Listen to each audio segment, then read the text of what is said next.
Good afternoon, Subhida. Good afternoon, Miss. Subitha മാത്രമല്ലേ? രാജലക്ഷ്മി കയറുമോന്ന് അറിയില്ല, ആള് കയറാറുണ്ട്. ടീച്ചിങ് പ്രാക്ടീസിന് സുബിത പോയില്ലേ? അപ്പോ ഞാൻ അടുത്ത ആഴ്ച തൊട്ടിട്ട് പോണത്, ബുധനാഴ്ച. അടുത്ത ആഴ്ച തൊട്ടിട്ടാണല്ലേ പോന്നെ? കഴിഞ്ഞ ക്ലാസ്സിൽ ഉണ്ടായിരുന്നോ? ഇല്ല മിസ്സേ, കഴിഞ്ഞ ക്ലാസ്സിൽ ഉണ്ടായിരുന്നില്ല, ഒരു ഫംഗ്ഷന് പോയി.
പേജ് നമ്പർ ഒന്ന് പറയാമോ?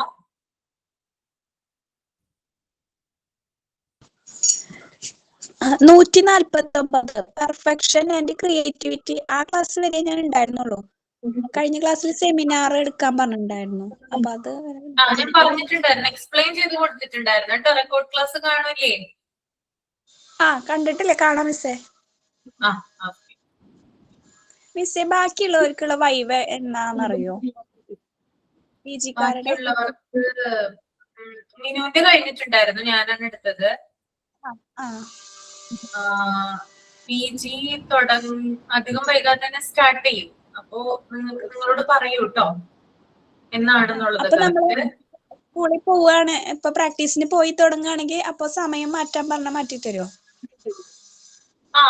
മാറ്റി തരും, കുഴപ്പമില്ല, മാറ്റി തന്നോളൂ കേട്ടോ, പറഞ്ഞാ മതി. പക്ഷെ അധികം വൈകാതെ അറ്റൻഡ് ചെയ്യണം, നമുക്ക് കോഴ്സ് തീരുമല്ലോ. കോഴ്സ് ഈ മാസം തീരില്ലേ? എത്ര ദിവസമാണ് ടീച്ചിങ് പ്രാക്ടീസിന് പോകുന്നേ? 2 ആഴ്ച പറഞ്ഞേക്കണത് സ്കൂളില്. അപ്പൊ കുഴപ്പമില്ല, അറ്റൻഡ് ചെയ്യാൻ പറ്റും. അതിനുശേഷം എന്നാലും PG ക്ലാസ് സ്റ്റാർട്ട് ചെയ്യണമല്ലോ.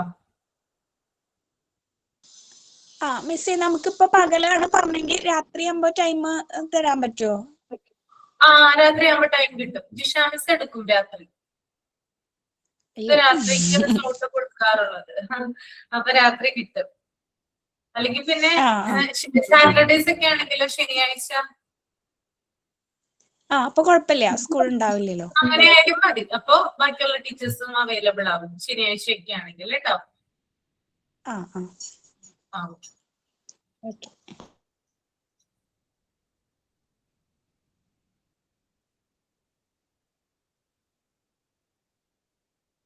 ഇതിന്റെ പോസിബിലിറ്റി ഉണ്ടായിരുന്നു, calculation, repetition, concentration, self control work.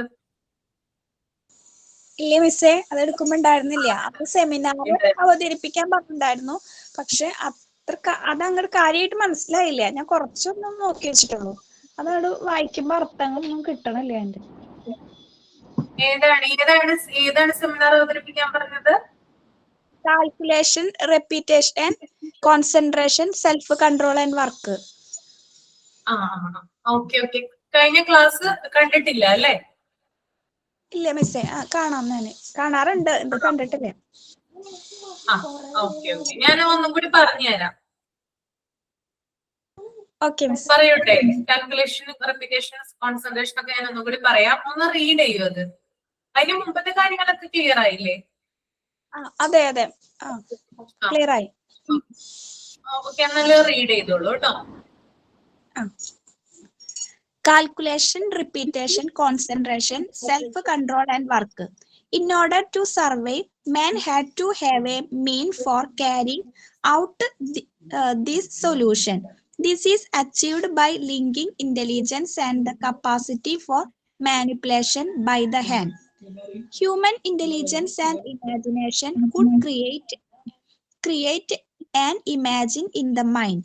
The hand could bring imaginative thought into relation with the concrete world. Hence, the early man could see that the chair with the two legs could not stand. Complete read ചെയ്യാലേ മിസ്സേ? read ചെയ്തോളൂ. Through continuing manipulation and changing of these objects, they could report to the intelligence when it was in error. The process of thinking could then become clear through a circular procedure from the mind to hand to control what the mind had created and back to the mind. This feedback using thinking to repeat manipulation and control of error makes possible the human search for accuracy and perfection. The tendency to work is in itself just a drive to apply personal effort, but our work is made competent by means of three assistance tendencies: repetition, which provides the necessary feedback to achieve; extends concentration, which help us focus on one step at a time on outwork; and self-control, which allows us to direct our efforts towards an exact goal. Again, the primary object of our calculation and work is the occurrence or collection of artifacts and tools, generally termed technology. Technology is often the most obvious aspect that help culture, since it is the initial physical product of cultural adaptation. കഴിഞ്ഞു മിസ്സേ? അപ്പൊ calculation എന്ന് പറഞ്ഞാല് ഞാൻ simple ആയിട്ടാണ് പറയുന്നത്. കഴിഞ്ഞ ക്ലാസ്സിൽ വിശദമായിട്ട് പറഞ്ഞിട്ടുണ്ട്. അതായത് നമുക്ക് നമ്മുടെ ജീവിതത്തിൽ നമ്മൾ ഫോളോ ചെയ്യുന്ന ഒരു ടെൻഡൻസിയാണ് ഈ കാൽക്കുലേഷൻ എന്ന് പറയുന്നത്. നമ്മൾ എല്ലാ കാര്യങ്ങളും കാൽക്കുലേറ്റ് ചെയ്യാറുണ്ട് അല്ലെ? നമ്മളുടെ കിട്ടുന്ന വരുമാനം എത്രയാണെന്ന് കാൽക്കുലേറ്റ് ചെയ്യാറുണ്ട്. അതുപോലെ തന്നെ നമ്മൾക്ക് എത്ര സ്വത്ത് ഉണ്ടെന്ന് കാൽക്കുലേറ്റ് ചെയ്യാറുണ്ട്. അതുപോലെ നമ്മുടെ സമ്പാദ്യം, അതുപോലെ നമ്മൾക്ക് എത്ര സെന്റ് ഭൂമി ഉണ്ട്, ഇതൊക്കെ എന്ത് ചെയ്യാറുണ്ട്? നമ്മൾ കാൽക്കുലേറ്റ് ചെയ്യാറുണ്ട് അല്ലെ? ഇപ്പൊ സുബിതയാണെങ്കിലും സുബിതയുടെ ഫാമിലിയിൽ അതായത് മാസം ഇത്ര ഇൻകം കിട്ടും എന്നുള്ളൊരു കാൽക്കുലേഷൻ ഉണ്ടാവാറില്ലേ? ഉണ്ടാവും, കാൽക്കുലേറ്റ് ചെയ്യാറുണ്ട്. അപ്പോ ഇതിനെയാണ് കാൽക്കുലേഷൻ എന്ന് പറയുന്നത്.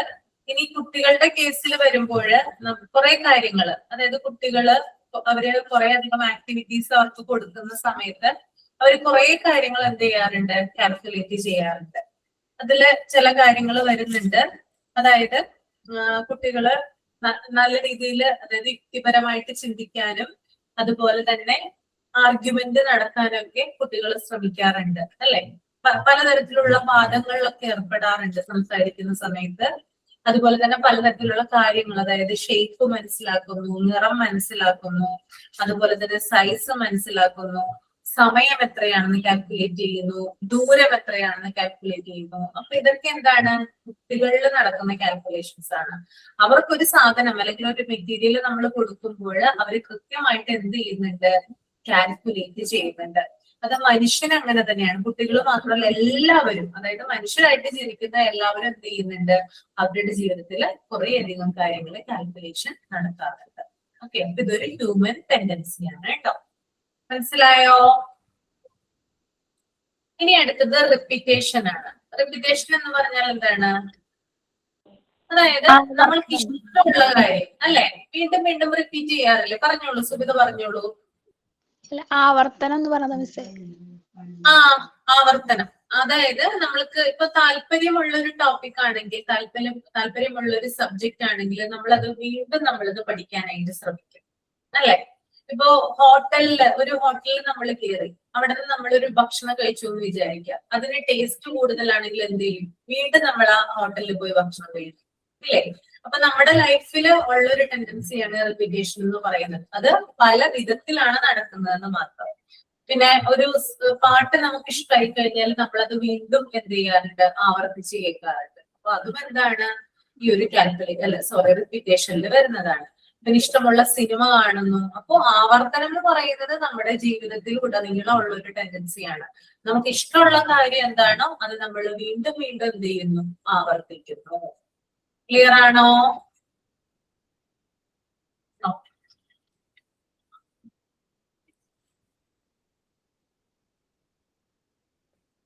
നെക്സ്റ്റ് കോൺസെൻട്രേഷൻ ആണ്. കോൺസെൻട്രേഷൻ എന്ന് പറയുമ്പോൾ ശ്രദ്ധ എന്ന് പറയും. അതായത് മനുഷ്യരായിട്ട് ജനിക്കുന്ന പല ആളുകൾക്ക് പല രീതിയിലുള്ള കോൺസെൻട്രേഷൻ ആണുള്ളത്. ചിലവര് ജോലിയിലായിരിക്കും ശ്രദ്ധിക്കുക അവരുടെ. ഇനി മറ്റു ചിലരാണെങ്കിൽ ഫാമിലിയിലായിരിക്കും, ഫാമിലിക്ക് കൂടുതൽ ഇമ്പോർട്ടൻസ് കൊടുക്കും. ഇനി വേറെ ചിലരാണെങ്കിൽ അവരവരുടെ ഇഷ്ടമുള്ള ഹോബീസ്, അവർക്ക് കുറെ ചിലപ്പോ പാട്ട് പാടാൻ ഇഷ്ടമുള്ളവരുണ്ടാവാം, ഡാൻസ് കളിക്കാൻ ഇഷ്ടമുള്ളവരുണ്ടാവും. അപ്പൊ അവരെന്താണ്, അവരുടെ ഹോബീസ് എന്താണോ അതിൽ കൂടുതൽ ഇമ്പോർട്ടൻസ് കൊടുക്കുന്നു, അതിൽ കൂടുതൽ കോൺസെൻട്രേറ്റ് ചെയ്യുന്നു. ഇനി ചില ആളുകൾക്ക് വെൽത്ത് ആയിരിക്കാം, അതായത് എങ്ങനെ പണം സമ്പാദിക്കാൻ മാത്രം വേണ്ടി ജീവിക്കുന്നവരുണ്ടാകാം. അപ്പൊ അവരുടെ കോൺസെൻട്രേഷൻ എന്ന് പറയുന്നത് വെൽത്തിലായിരിക്കും. ഇനി മറ്റു ചില ആളുകൾക്ക് എന്ന് പറഞ്ഞാൽ ഹെൽത്തിലായിരിക്കും, ആരോഗ്യമായിരിക്കും. അതായത് ആരോഗ്യം ഉണ്ടെങ്കിലേ ഇത് നമുക്ക് നേടാനായിട്ട് സാധിക്കും, അല്ലെ? ഇപ്പൊ ഒരു ആരോഗ്യത്തിന് വേണ്ടിയിട്ട് നല്ല നല്ല ഭക്ഷണം കഴിക്കുന്നു, എക്സസൈസ് ചെയ്യുന്നു, അതുപോലെ കുറെ അധികം കാര്യങ്ങൾ ചെയ്യുന്നുണ്ട്. അപ്പൊ ഇതൊക്കെ എന്താണ്, കോൺസെൻട്രേഷനുമായി ബന്ധപ്പെട്ടതാണ്. ക്ലിയർ ആണോ? ഓക്കെ ആണോ സുബിത? ഓക്കെ. ഇനി സെൽഫ് കൺട്രോൾ ആണ്. സെൽഫ് കൺട്രോൾ എന്ന് പറഞ്ഞാൽ നമ്മൾ കാര്യങ്ങള് ആത്മനിയന്ത്രണത്തോടെ ചെയ്യാനുള്ള കഴിവാണ്. ഓക്കെ. ഫോർ എക്സാമ്പിൾ പറയുവാണെങ്കിൽ കഴിഞ്ഞ ക്ലാസ്സിൽ രാജലക്ഷ്മി പറഞ്ഞിട്ടുണ്ടായിരുന്നു, അതായത് ഒരു ഇൻസിഡന്റ് പറഞ്ഞിട്ടുണ്ടായിരുന്നു. ദേഷ്യം വരുമ്പോൾ അത് അടക്കി വെച്ച് മാന്യമായി പെരുമാറുക എന്നുള്ളതാണ് സെൽഫ് കൺട്രോളിന്റെ മീനിങ് കേട്ടോ. ഓക്കെ. സെൽഫ് കൺട്രോൾ എന്ന് പറയുന്നത് നമ്മൾക്ക് എന്തെങ്കിലും ഒരു ഇൻസിഡന്റ് കൊണ്ട് നമ്മൾക്ക് ദേഷ്യം ഉണ്ടാവുകയാണെങ്കിൽ അത് നമ്മൾ അടക്കി വെച്ചിട്ട് എന്ത് ചെയ്യുന്നു, മാന്യമായിട്ട് പെരുമാറുന്നു. കാര്യങ്ങൾ ആത്മനിയന്ത്രണത്തോടെ ചെയ്യാനുള്ള കഴിവിനെ സെൽഫ് കൺട്രോൾ എന്ന് പറയും. ഇനി അടുത്തത് വർക്കാണ്. വർക്ക് എന്ന് പറഞ്ഞാൽ എന്താ ഉദ്ദേശിക്കുന്നത്? ജോലിയാണ്. എല്ലാവർക്കും എന്ത് ചെയ്യാൻ താല്പര്യമുണ്ട്? ജോലി ചെയ്യാനുള്ള താല്പര്യമില്ലേ? ഉണ്ടാവും. എല്ലാ മനുഷ്യർക്കും ഉണ്ടല്ലേ? അപ്പൊ ജോലി എന്ന് പറയുന്നത് ഒരു മനുഷ്യനെ സംബന്ധിച്ച് അയാളെ ഡെവലപ്പ് ചെയ്യാനായിട്ട് ഹെൽപ്പ് ചെയ്യുന്ന ഒന്നാണ്. അതുപോലെ തന്നെ അവരുടെ എന്താ പറയാ എൻവയൺമെന്റുമായിട്ട് കൂടുതൽ ഇന്ററാക്ട് ചെയ്യാനും ഓരോരോ കാര്യങ്ങൾ മനസ്സിലാക്കാനും പഠിക്കാനും ഒക്കെ വർക്ക് കൊണ്ട് സാധിക്കും. ഫിസിക്കൽ എഫേർട്ട് മാത്രമല്ല വർക്കിൽ വരുന്നത്, മെന്റൽ എഫേർട്ടും വർക്കിൽ വരുന്നതാണ്, അല്ലെ? കൃഷിസ്ഥലത്ത് ജോലി ചെയ്യുന്ന ഒരു കർഷകനും അതുപോലെ തന്നെ ബാങ്കിൽ ജോലി ചെയ്യുന്ന ഒരു എംപ്ലോയിയും തമ്മില് കുറച്ച് വ്യത്യാസങ്ങൾ ഉണ്ടെങ്കിൽ പോലും അവർ ചെയ്യുന്ന കാര്യം എന്ന് പറയുന്നത് രണ്ടുപേരും വർക്ക് ചെയ്യുവാണ്. ഒരാള് അയാളുടെ ഫിസിക്കൽ എഫേർട്ട് എടുക്കുന്നു, മറ്റൊരാള് മെന്റൽ എഫേർട്ടാണ് എടുക്കുന്നത്. അപ്പൊ രണ്ടും വ്യത്യാസം ഉണ്ടെങ്കിൽ പോലും രണ്ടും ജോലി തന്നെയാണ്. അപ്പോ ജനനം മുതൽ മരണം വരെ എന്ത് ചെയ്യുവാണ്, ഓരോ ആളുകളും ഓരോരോ ജോലികൾ, ആക്ടിവിറ്റീസുകൾ, അതായത് മെന്റലി അവർ ചിന്തിക്കുന്നു, ഫിസിക്കലി അവർ വർക്ക് ചെയ്യുന്നുണ്ടെങ്കിൽ അത് ജോലി തന്നെയാണ്. ഓക്കെ, മനസ്സിലായോ? ഇത്രയുമാണ് calculation, repetitions, concentration, self control and work കേട്ടോ. രാജലക്ഷ്മിനോട് എന്തെങ്കിലും ആക്ടിവിറ്റി, രാജലക്ഷ്മി പോയല്ലേ? രാജേശ്വരിക്ക് മനസ്സിലായോ? കഴിഞ്ഞ ക്ലാസ്സിൽ ഉണ്ടായിരുന്നോ? മാം എനിക്ക് കേറാൻ പറ്റിയില്ലായിരുന്നു കഴിഞ്ഞ ക്ലാസ്സില്. ഞാൻ ഇപ്പൊ കേറിയുള്ളൂ. എനിക്ക് ഇപ്പഴാ കേറാൻ പറ്റിയത്. ഒന്ന് റെക്കോർഡ് ക്ലാസ് കാണും കേട്ടോ. Yes ma'am. മനസ്സിലായില്ലെങ്കിൽ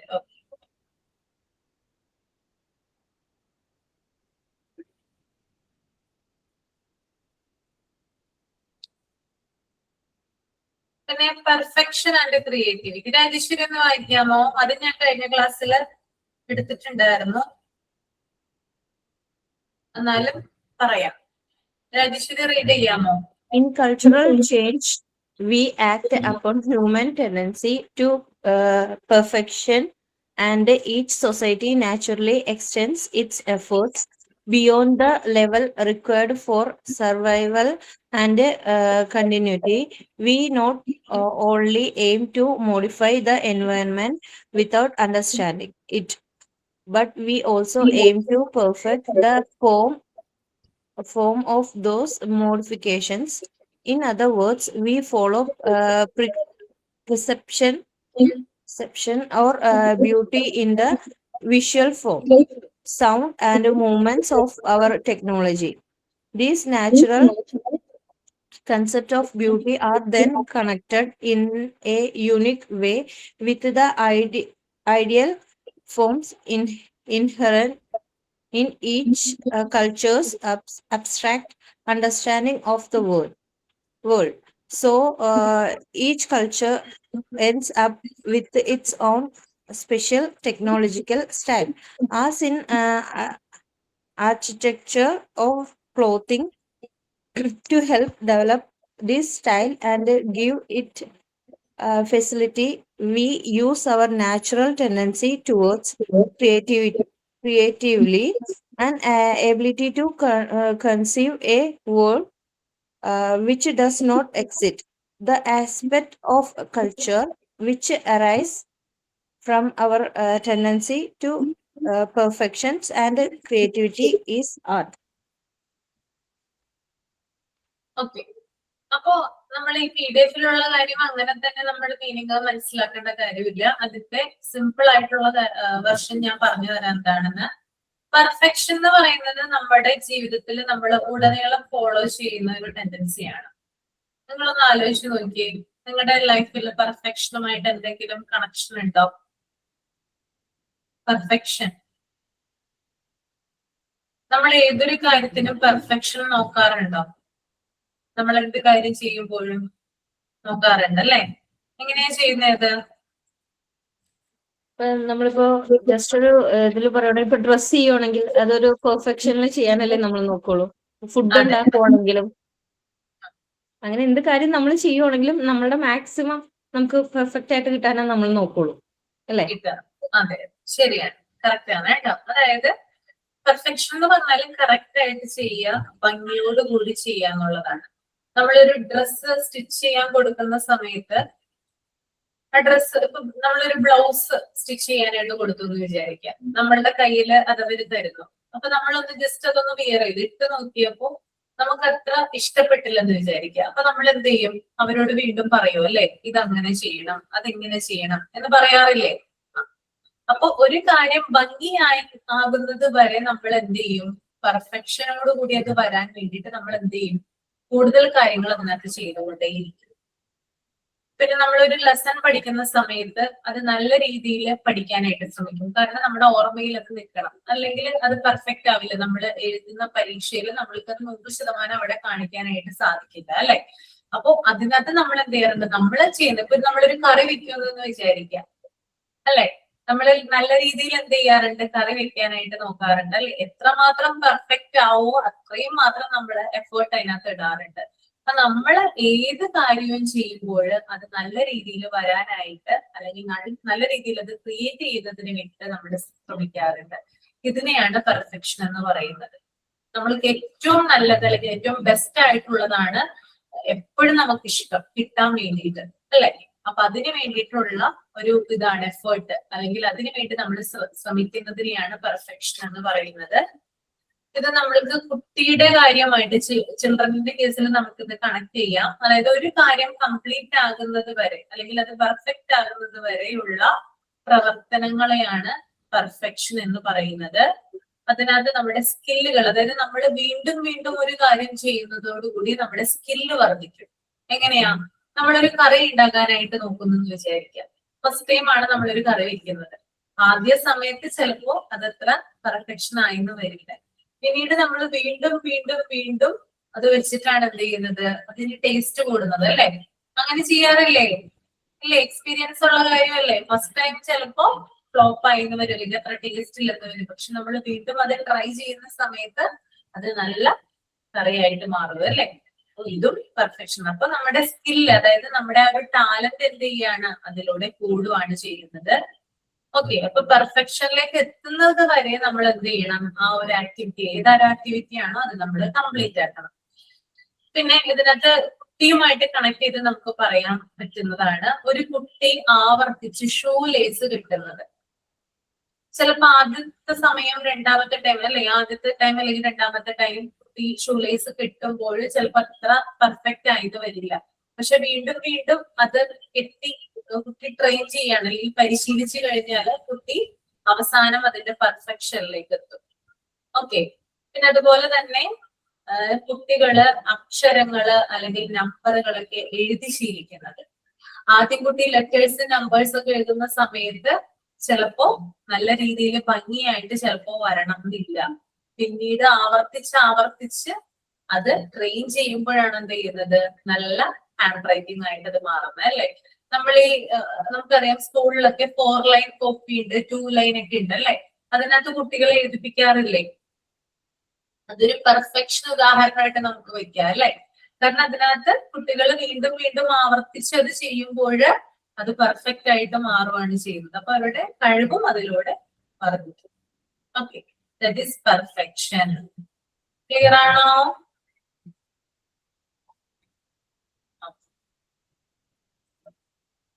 ഇനി നമുക്ക് എന്താണ് ക്രിയേറ്റിവിറ്റി എന്ന് നോക്കാം. എന്തായിരിക്കും കുട്ടികളെ സംബന്ധിച്ച് ക്രിയേറ്റിവിറ്റി എന്നതുകൊണ്ട് ഉദ്ദേശിക്കുന്നത്?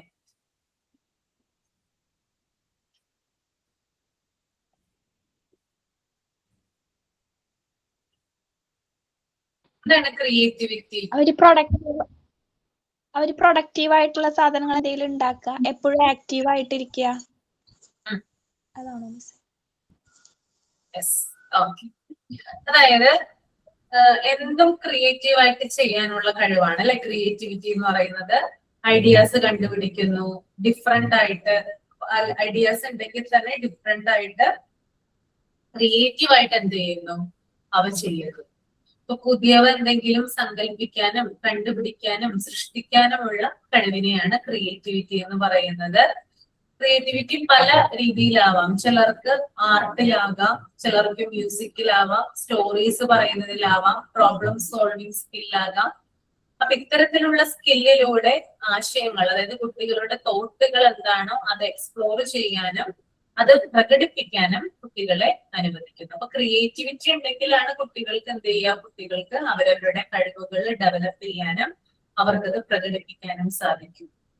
ഒരു കുട്ടിക്ക് നമ്മൾ എന്തെങ്കിലും ഒരു പ്രോബ്ലം സോൾവിങ് അല്ലെങ്കിൽ ആർട്ട് അല്ലെങ്കിൽ സ്റ്റോറി ഇതുമായി ബന്ധപ്പെട്ടിട്ടുള്ള എന്തെങ്കിലും കാര്യങ്ങളൊക്കെ കൊടുത്തു കഴിഞ്ഞാൽ അവർക്ക് അതിൽ കഴിവുണ്ടെങ്കിൽ എന്ത് ചെയ്യും? അവര് തീർച്ചയായും അത് ക്രിയേറ്റീവ് ആയിട്ടുള്ള രീതിയിലാണ് അവതരിപ്പിക്കാനായിട്ട് ശ്രമിക്കുക.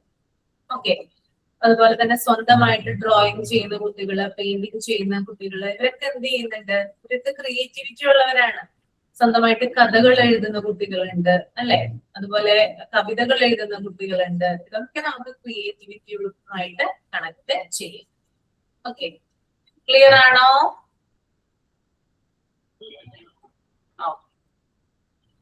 ഇനി ലാസ്റ്റ് വൺ ആണ് കേട്ടോ, ഇൻഡിപെൻഡൻസ്.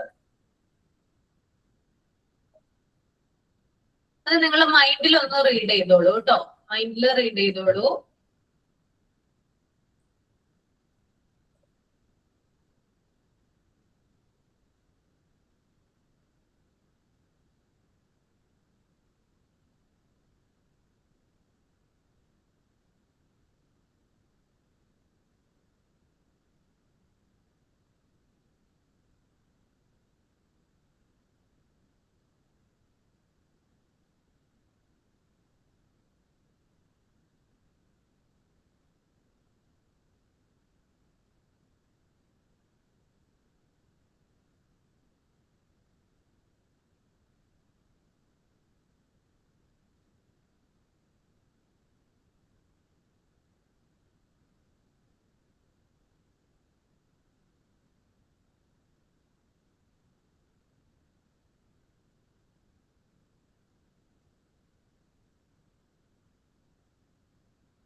വായിച്ചു കഴിഞ്ഞെങ്കിൽ തമ്പ് ചെയ്യാം കേട്ടോ.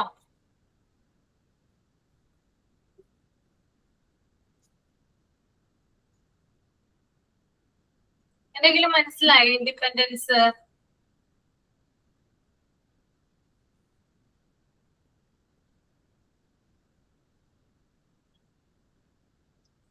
ഇൻഡിപെൻഡൻസ്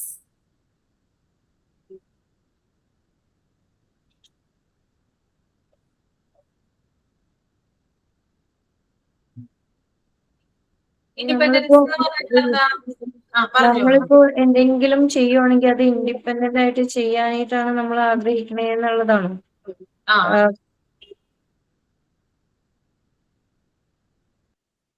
സ്വന്തം കാലിൽ പറഞ്ഞോ, ഹസീന പറയൂ. ഇൻഡിപെൻഡൻസ് സ്വന്തം കാലിൽ നിൽക്കാനുള്ള ഒരു സ്വയം പര്യാപ്ത എല്ലാ മനുഷ്യർക്കും ഉള്ള കാര്യമാണ് അല്ലെ ഇൻഡിപെൻഡൻസ് എന്ന് പറയുന്നത്. അത് ജോലി ചെയ്യാനുള്ളത് മാത്രമല്ല അതിനകത്ത് വരുന്നത്. സ്വാതന്ത്ര്യം എന്ന് പറയുന്നത് പല കാര്യങ്ങളും അതിനകത്ത് വരുന്നുണ്ട്. എന്തൊക്കെയാ? അതായത് നമ്മള് മറ്റുള്ളവരെ ആശ്രയിക്കാതെ സ്വയം പര്യാപ്തത നേടാനും സ്വയം കാര്യങ്ങൾ ചെയ്യാനുമുള്ള മനുഷ്യന്റെ സ്വാഭാവികമായിട്ടുള്ള പ്രേരണയെ അഥവാ ടെൻഡൻസിയെയാണ് ഇൻഡിപെൻഡൻസ് എന്ന് പറയുന്നത്.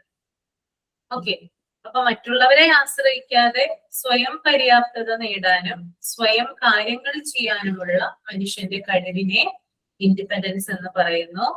ഡെവലപ്മെന്റിന്റെ ഭാഗമായിട്ട് എന്ത് ചെയ്യുന്നുണ്ട്? ഇൻഡിപെൻഡൻസ് വരുന്നുണ്ട്. ഓക്കെ, ഇപ്പോ ഒരാള് സ്വയം നടക്കുവാണെന്ന് വിചാരിക്കാം, അത് ഇൻഡിപെൻഡൻസിന്റെ ഭാഗമാണ്. അയാൾക്ക് തനിയെ നടക്കാനായിട്ട് സാധിക്കുന്നില്ലേ? നിങ്ങളിപ്പോ തനിയെ നടക്കുന്നു, നിങ്ങൾ തനിയെ ഡ്രസ് ചെയ്യുന്നു, അതുപോലെ തനിയെ ഫുഡ് കഴിക്കുന്നു. ഇതെല്ലാം നിങ്ങൾ ഒറ്റയ്ക്കാ ചെയ്യുന്നത്, മറ്റുള്ളവരെ ഡിപ്പെൻഡ് ചെയ്യുന്നില്ല. അത് ഇൻഡിപെൻഡൻസ് ആണോ? അതാണ് ഞാൻ നേരത്തെ പറഞ്ഞത്. സ്വയം ജോലി, ഒരു വരുമാന മാർഗം നേടുക മാത്രമല്ല ഇൻഡിപെൻഡൻസ് കൊണ്ട് ഉദ്ദേശിക്കുന്നത്.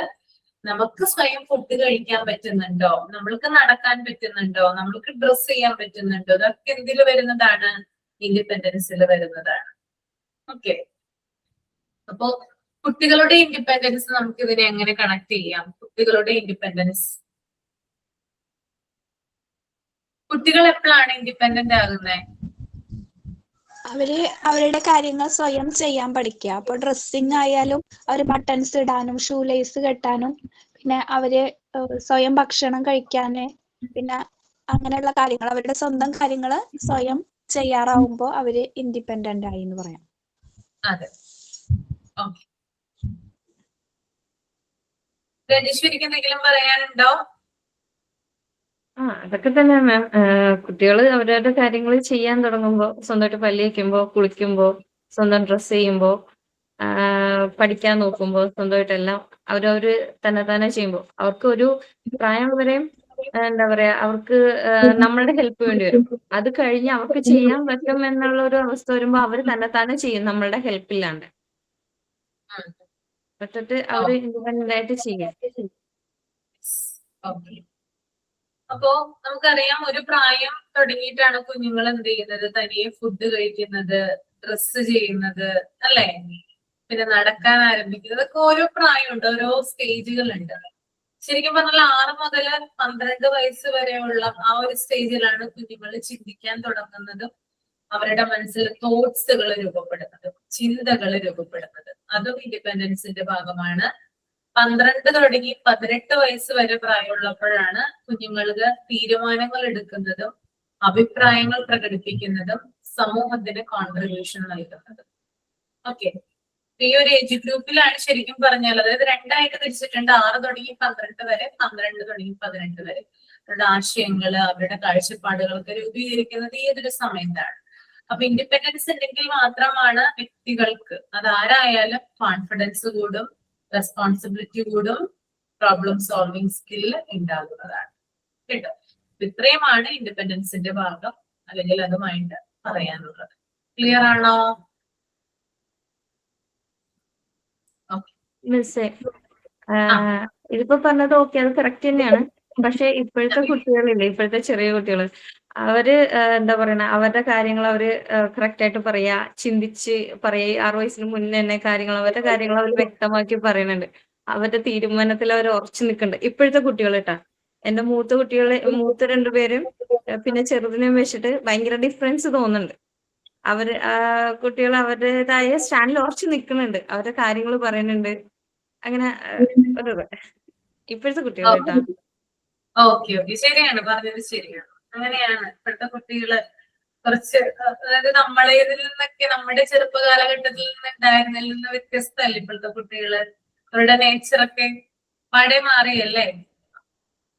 കാലം മാറുന്നതിനനുസരിച്ചിട്ട് ഇതൊക്കെ എന്ത് ചെയ്യും, മാറി മാറി വരും. ഓക്കെ, പിന്നെ നെക്സ്റ്റ് ഒരു ടേബിള് കൊടുത്തിട്ടുണ്ട്. ആ ടേബിള് നിങ്ങള് നെക്സ്റ്റ് വീക്ക്, അതായത് അടുത്ത ആഴ്ച, ഇനി നമുക്ക് 2 ക്ലാസ്സുകളാണ് ആകെ കിട്ടുക അല്ലെ. നിങ്ങൾക്ക് അറിയാലോ അത്. അടുത്ത ആഴ്ചയോടുകൂടി ക്ലാസ് തീരുവാണ് ഇല്ലേ? അറിയില്ലേ? ആരും ഇത് പറയുന്നില്ലല്ലോ. പറഞ്ഞു ഈ ചിലപ്പോ മാസം ഈ ആഴ്ച ലാസ്റ്റോട് കൂടി തീരും. ഉണ്ടാവും. അപ്പോഴേക്കും ഒരു ചൊവ്വ പിന്നെ ഒരു വ്യാഴം, ആ 2 ദിവസങ്ങളിലായിട്ടാണ് എന്റെ ക്ലാസ് ഉണ്ടാവുക. അപ്പോ അടുത്ത ക്ലാസ്സിൽ ടേബിൾ ഒന്ന് നിങ്ങൾ അനലൈസ് ചെയ്യണം, എന്നിട്ട് അതൊന്ന് എഴുതി കൊണ്ടുവരണം കേട്ടോ. ടേബിൾ അനലൈസ് ചെയ്യാനാണ്. എല്ലാവരും ഒന്ന് ചെയ്തിട്ട് വരിക. ഓക്കെ, ഇനി ഇന്നത്തെ ക്ലാസ്സിൽ ഞാൻ കുറച്ച് പ്രാക്ടിക്കൽ ഏരിയയുമായി ബന്ധപ്പെട്ട് സ്കീമുകൾ നിങ്ങൾക്ക് ഇൻട്രൊഡ്യൂസ് ചെയ്യാന്ന് പറഞ്ഞിട്ടുണ്ടായിരുന്നു. അത് ഞാൻ ഇന്ന് സ്റ്റാർട്ട് ചെയ്യുവാണ്. അപ്പൊ അടുത്ത ക്ലാസ്സിൽ നമുക്കത് ഫിനിഷ് ചെയ്യാനും ഈ ടേബിൾ നമുക്ക് ഡിസ്കസ് ചെയ്യാനും പറ്റും. പിന്നെ ലാസ്റ്റ് 1 ക്ലാസ് എന്ന് പറയുന്നത് റിവിഷന് വേണ്ടി തരാം. അങ്ങനെ മതിയില്ലേ? അങ്ങനെ സെറ്റ് ചെയ്യാം. ഓക്കെ, അപ്പൊ ഞാൻ ഇന്ന് ആരും കേറിയില്ലെങ്കിൽ നാളെ രാത്രി ക്ലാസ് വെക്കാന്നാണ് വിചാരിച്ചത്. പക്ഷെ നിങ്ങൾ കേറിയിട്ടുണ്ടായിരുന്നു. അപ്പൊ നമുക്ക് അടുത്ത ആഴ്ച അപ്പൊ ഉണ്ടാവില്ലേ? ചൊവ്വാഴ്ച ക്ലാസ്സിൽ ഉണ്ടാവോ? സുബിത ഉണ്ടാവോ? ഉണ്ടാവും. ഞാൻ ചൊവ്വാഴ്ച ഉണ്ടാവും. ചൊവ്വാഴ്ച ഉണ്ടാവും, അപ്പൊ കുഴപ്പമില്ല. ഓക്കെ, രാജേശ്വരി ഉണ്ടാവോ? മാം, ഞാൻ മാക്സിമം ഉണ്ടാവും. എനിക്ക് എന്തെങ്കിലും ബുദ്ധിമുട്ട് വന്നാൽ കയറാൻ പറ്റാത്ത വരുവാണെങ്കിൽ ഓഫീസിൽ ആരെങ്കിലും ഉണ്ടെങ്കിൽ അങ്ങനെ മാത്രമേ ഉള്ളൂ. അല്ലാന്നുണ്ടെങ്കിൽ ഞാൻ എന്തായാലും ഉണ്ടാവും. ഓക്കെ, ഹസീനയോ? ഹസീന ഉണ്ടാവില്ലേ? നോക്കാം വേണം. ഓക്കെ, അപ്പൊ നമുക്ക് സ്കീം പരിചയപ്പെടാം. അപ്പൊ ഈ ഒരു ടേബിൾ ഒന്ന് നോക്കി വെക്കണം, അതൊന്ന് നിങ്ങൾ അനലൈസ് ചെയ്ത് കൊണ്ടുവരണം. അത്ര ഇമ്പോർട്ടന്റ് അല്ല, നമുക്ക് എക്സാം ബേസ് ആയിട്ടൊന്നും അങ്ങനെ ചോദിക്കില്ല, എന്നാൽ അറിഞ്ഞിരിക്കണം കേട്ടോ. പിന്നെ ടെൻഡൻസിയുമായിട്ട് ബന്ധപ്പെട്ട് ഞാൻ ക്വസ്റ്റ്യൻ കൊടുത്തേക്കാം, MCQ. അത് നിങ്ങളൊന്ന് ചെയ്തു നോക്കണം കേട്ടോ. ഓക്കെ, അപ്പൊ അധികം ടെൻഷൻ ഒന്നും ആവണ്ട. ടെക്സ്റ്റ് വായിച്ചു കഴിഞ്ഞാൽ പെട്ടെന്ന് മനസ്സിലാവില്ലെങ്കിൽ കൂടിയും ഇതാണ് നിന്റെ കണ്ടന്റ് എന്ന് പറയുന്നത് കേട്ടോ. അപ്പൊ PG എടുക്കാൻ ഏത് ടീച്ചേഴ്സ് ഉണ്ടാവുക PG ക്ലാസ്സിന്? ഇതുവരെയുള്ള PG-യില് നമുക്ക് ഇപ്പൊ ബാച്ച് കഴിഞ്ഞിട്ടുണ്ടായിരുന്നു, 3 ബാച്ച് കഴിഞ്ഞിട്ടുണ്ടായിരുന്നു PG-യുടെ. 3 ബാച്ചിൽ ഞാൻ ഉണ്ടായിരുന്നു. പിന്നെ ജിഷ മിസ്, പിന്നെ അപർണ മിസ്, പിന്നെ മിൽഡ്രോസ് എന്ന് പറഞ്ഞൊരു മിസ് എടുക്കുന്നുണ്ട് കഴിഞ്ഞ ബാച്ച് തുടങ്ങി. അപ്പൊ അറിയില്ല എങ്ങനെയാണെന്ന്. ഇതേവരെയുള്ള ഇത്രയും ബാച്ചസിൽ ഞാൻ ഉണ്ടായിരുന്നു. ഞാനും അതുപോലെ ജിഷ മിസ്സും ആയിരുന്നു തുടക്കം മുതൽ ഉണ്ടായിരുന്നത്. അപർണ മിസ് ഒരു ഹാഫ് ആയപ്പോഴാണ് അപർണ മിസ് വന്നത്. നമുക്കിവിടെ പറഞ്ഞിട്ടില്ല ആരൊക്കെയാണ് അലോ ചെയ്തിരിക്കുന്നതെന്ന് പറഞ്ഞിട്ടില്ല. നോക്കാം. എന്താ ചോദിച്ചത് സുബിത? മിസ് മതി. മിസ്സാവുമ്പോ ഞങ്ങൾക്ക് മിസ്സുമാര് മതി. അതെ അല്ലേ? ഓക്കെ ഓക്കെ, നോക്കാം നമുക്ക് എങ്ങനെയാണെന്ന് കേട്ടോ.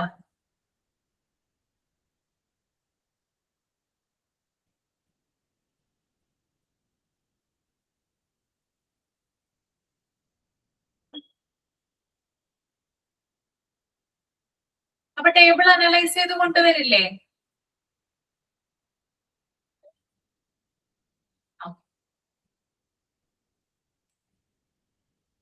അപ്പൊ നമ്മുടെ പ്രാക്ടിക്കൽ ഏരിയയിൽ ലാംഗ്വേജ് ഏരിയ എന്ന് പറഞ്ഞ ഒരു ഏരിയ ഉണ്ട്. മൊഡ്യൂൾ 3 കണ്ടിട്ടുണ്ടോ? Practical area, language area. അതിനകത്ത് കുറച്ച് സ്കീമുകൾ ഉണ്ട്.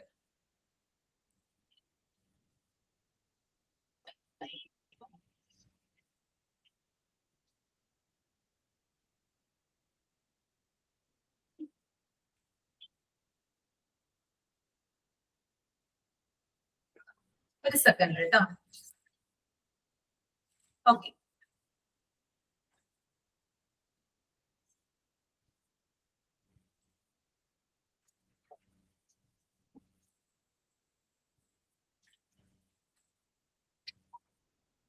ഇന്നത്തെ ആദ്യത്തെ സ്കീമാണ് മോണ്ടിസോറി പിങ്ക് റീഡിംഗ് സ്കീം കേട്ടോ. Montessori pink reading scheme. അപ്പൊ ഞാൻ പറയുന്ന കാര്യം നിങ്ങൾ ആദ്യം ഒന്ന് എഴുതിയെടുക്കുക. എന്നിട്ട് ഞാനത് എക്സ്പ്ലെയിൻ ചെയ്തു തരാം. ഓക്കെ, അപ്പൊ എഴുതാൻ റെഡി അല്ലേ? ഓക്കെ, അപ്പൊ എഴുതി തുടങ്ങിക്കോളൂ. മോണ്ടിസോറി പിങ്ക് റീഡിംഗ് സ്കീം എന്ന് ഹെഡിങ് കൊടുക്കുക. Montessori pink reading scheme.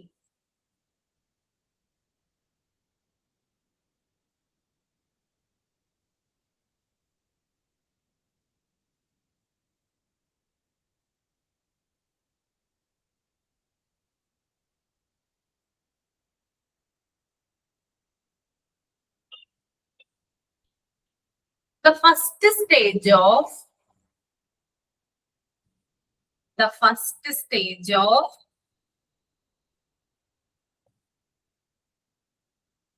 Montessori phonetic reading program. The first stage of Montessori phonetic reading program. ഒരു ഫുൾ സ്റ്റോപ്പ് ഇടുക.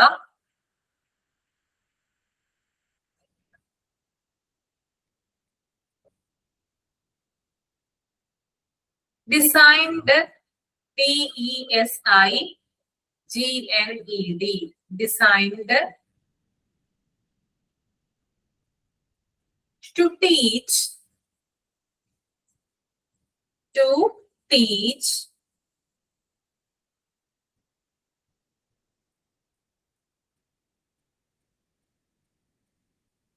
children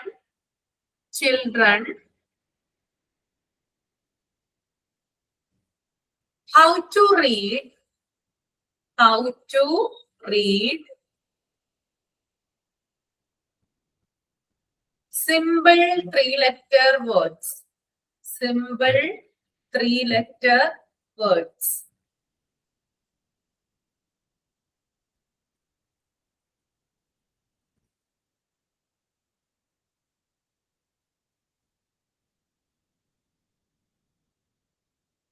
ഓക്കെ, ഒന്നും കൂടി പറയാം കേട്ടോ. The first stage of Montessori phonetic reading program designed to teach children how to read simple three-letter word. എഴുതിയോ? Okay, അപ്പോ Montessori phonetic reading പ്രോഗ്രാമിന്റെ first stage ആണെന്ത്? പിങ്ക് സ്കീം എന്ന് പറയുന്നത്. ഈ സ്കീമില് കുട്ടികളെ എങ്ങനെ സിമ്പിൾ ത്രീ-ലെറ്റർ വേർഡ്സ് പഠിപ്പിക്കാമെന്നാണ് മോണ്ടിസോറി ഡിസൈൻ ചെയ്തിരിക്കുന്നത്. ഓക്കെ, അപ്പൊ പിങ്ക് സ്കീം എന്ന് പറയുമ്പോൾ ഞാൻ ഇനി പറയുന്ന കാര്യം ഇപ്പൊ എഴുതണ്ട, ഞാൻ പറഞ്ഞു കഴിഞ്ഞിട്ട് എഴുതിയാൽ മതി. CBC വേർഡ്സിലാണ് വരിക പിങ്ക് സ്കീം. CBC വേർഡ്സ് എന്താണ്? CBC വേർഡ്സ് CBC ആദ്യം കൺസണന്റ് വരും, പിന്നീട് വൊവ്വൽ വരും, പിന്നീട് വീണ്ടും കൺസണന്റ് വരും. ഇതിനെയാണ് CBC ഫോർമാറ്റ് എന്ന് പറയുന്നത്. ഫോർ എക്സാമ്പിൾ പറയുവാണെങ്കിൽ ക്യാറ്റ്, പെന്ന്, ഡോഗ്. നമ്മളൊന്ന് നോക്കിയതിനകത്ത് cat, pen, dog CBC format ആണോ? യെസ്. അപ്പോ ഇത്തരത്തിലുള്ള വേർഡ്സ് ആണ് കുഞ്ഞുങ്ങളെ ആദ്യം പഠിപ്പിക്കുക. നമുക്കറിയാം മോണ്ടിസോറി ടീച്ചിങ് പ്രോഗ്രാം അല്ലെങ്കിൽ ടീച്ചിങ് മെത്തേഡില് ലെറ്ററിനേക്കാളും കൂടുതൽ പ്രാധാന്യം സൗണ്ടിനുണ്ട്. ഓക്കെ, സൗണ്ട് എങ്ങനെയാണ് പ്രൊനൗൺസ് ചെയ്യുന്നത്, അതെങ്ങനെയാണ് ഉപയോഗിക്കുന്നത് എന്നുള്ള വ്യക്തമായിട്ടുള്ള മാർഗങ്ങൾ മോണ്ടിസോറി ടീച്ചിങ് എഡ്യൂക്കേഷനിൽ കൊടുക്കാറുണ്ട്. അതുകൊണ്ട് തന്നെ ഇവിടെ സൗണ്ട്സിനാണ് എന്ത് കൊടുക്കുന്നത്? കൂടുതൽ പ്രാധാന്യം കൊടുക്കുന്നത്. അപ്പൊ നിങ്ങൾ കണ്ടിട്ടുണ്ടാവും ക്യാറ്റ് എന്നൊക്കെ എങ്ങനെയാണ് ഉച്ചരിക്കുക, പ്രൊനൗൺസ് ചെയ്യുക എങ്ങനെയാ? എങ്ങനെയാണ്?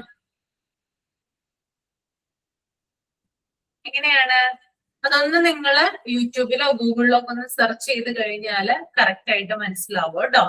അപ്പൊ ഞാൻ പറഞ്ഞു വന്നത് ഇതാണ്, CVC വേർഡ്സ് അല്ലെങ്കിൽ 3 ലെറ്റർ വേർഡ്സ് അത് CVC വരുന്നതാണ് ഇതിൽ ഉപയോഗിക്കുന്നത്, പിങ്ക് സ്കീമിൽ ഉപയോഗിക്കുന്നത്. ഞാനിവിടെ പിങ്ക് സ്കീമിന്റെ ഒരു ഇത് കാണിച്ചു തരാം. ഞാനൊന്ന് പിൻ ചെയ്യട്ടെ തന്നെ.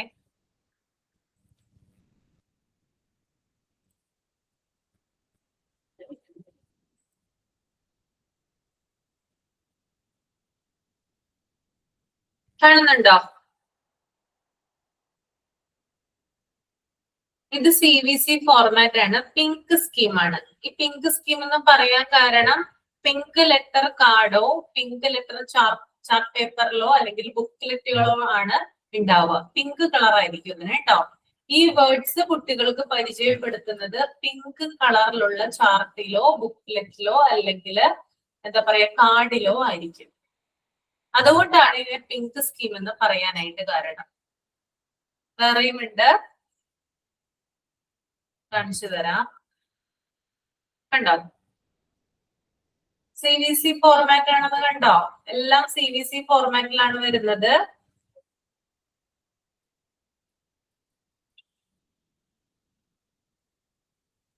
കാണുന്നുണ്ടോ?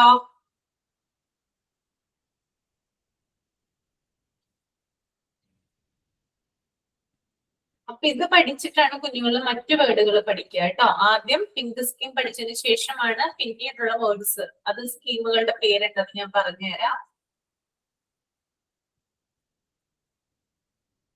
എല്ലാം കണ്ടില്ലേ? ഇപ്പൊ മനസ്സിലായോ ഏകദേശം എന്താണ് പിങ്ക് സ്കീം എന്ന്? പിന്നെ താഴെയായിട്ടൊന്ന് ജസ്റ്റ് ഒന്ന് 3 ആരോ പോലെ വരയ്ക്കുക കേട്ടോ. ലെഫ്റ്റ്, മിഡില്, റൈറ്റ്, 3 ആരോ പോലെ താഴത്തേക്ക് വരയ്ക്കുക. എന്നിട്ട് CVC വേർഡ്സ് എന്ന് അതിന്റെ മുകളിൽ എഴുതിയിട്ട് C for consonant, B for vowel, C for consonant എന്ന് എഴുതുക. മനസ്സിലാക്കാൻ വേണ്ടിയിട്ടാണ് എളുപ്പത്തില്.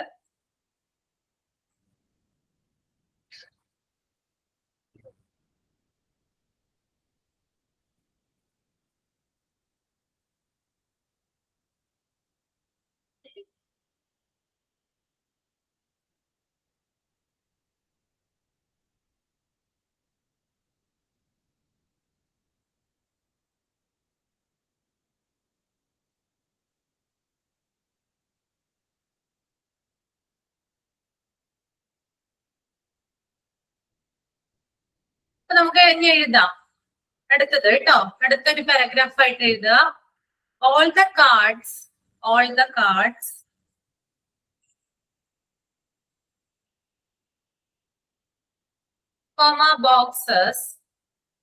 boxes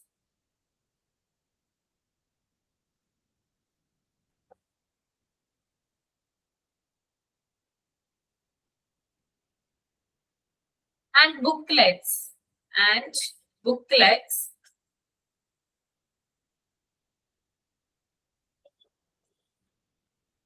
in this series SERIES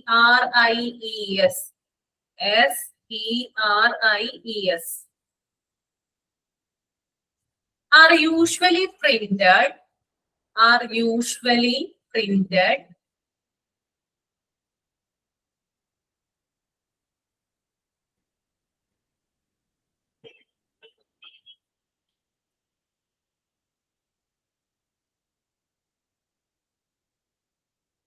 on pink paper or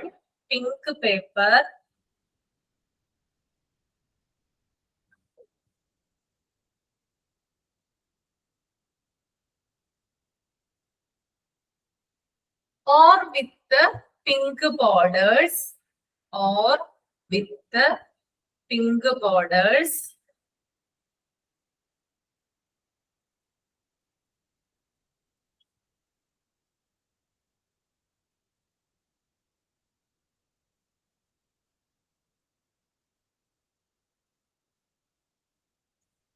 to help children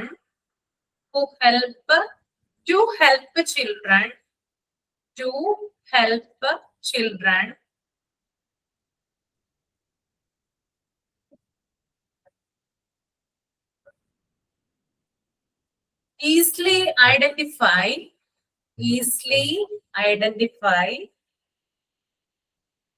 this early level. ഒന്നുകൂടി പറയാം. All the cards, boxes and booklets in this series are usually printed on pink paper or with the pink borders to help children easily identify this early level. അതായത് early ലെവലില് ഇത്തരത്തില് CBC words പെട്ടെന്ന് തന്നെ identify ചെയ്യുന്നതിന് വേണ്ടിയിട്ടാണ് pink കളറിലുള്ള chart പേപ്പറിലോ അല്ലെങ്കിൽ pink ബുക്ക്ലെറ്റിലോ അല്ലെങ്കിൽ pink കാർഡിലൊക്കെ എന്ത് ചെയ്യുന്നത് ഈ വേർഡ്സ് എഴുതി കുട്ടികളെ കാണിക്കുന്നത്. അപ്പൊ കുട്ടികൾക്ക് പെട്ടെന്ന് മനസ്സിലാവും ഇത് പിങ്ക് സ്കീമിൽപ്പെട്ട വേർഡ്സ് ആണ്. ക്ലിയർ അല്ലേ? ഓക്കെ, ഇനി നമുക്ക് കുറച്ച് പിങ്ക് സ്കീമിലെ വേർഡ്സുകൾ എഴുതാം കേട്ടോ. അപ്പൊ ആദ്യം ഞാൻ പറയാനായിട്ട് പോകുന്നത് മിഡില് എ വരുന്ന, അതായത് ബബിൾ ലെറ്റർ എ ആയിട്ട് വരുന്ന ചില വേർഡ്സ് ആണ് കേട്ടോ. ആദ്യം കൺസണന്റ് വരും, മിഡില് ബബിള് വരും, പിന്നെ വീണ്ടും കൺസണന്റ് വരും. അതിൽ മിഡിലിൽ തന്നെ എ വരുന്ന വേർഡ്സുകളാണ് ഞാനിപ്പോ പറയാനായിട്ട് പോകുന്നത്. അപ്പൊ ഒന്ന് എഴുതിക്കോളൂ. First bat, BAT, bat.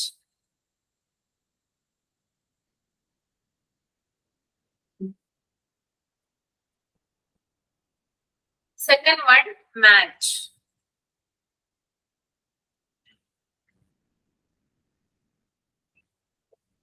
MAT, mat. Third one, catch, CAT.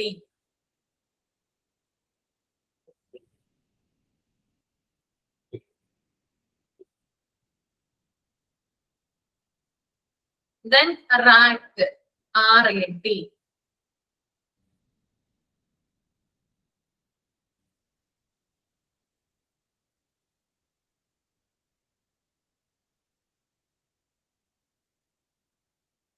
Then next, pen, PEN, pen.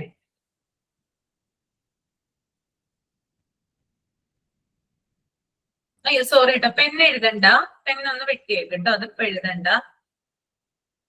Van എഴുതിക്കോളൂ, VAN, van.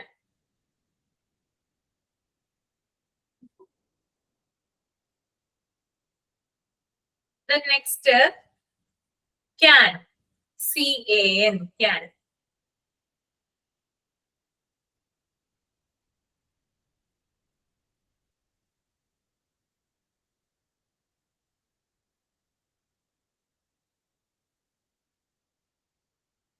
Then next one, tab, TAB, tab.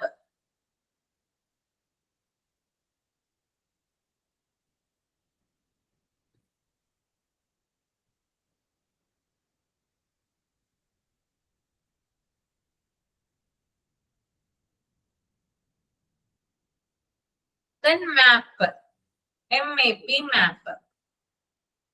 MAP, map.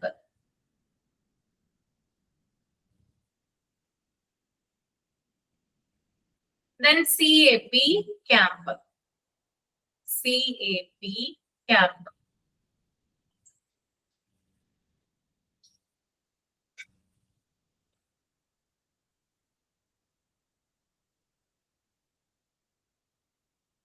Okay, bat, mat, cat, rat, van, can, tab, map, camp.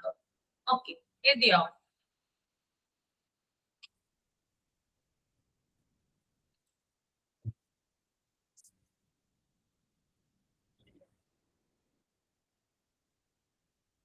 അപ്പൊ നിങ്ങൾ എന്ത് ചെയ്യണം? ഇത് ചെയ്യണം കേട്ടോ.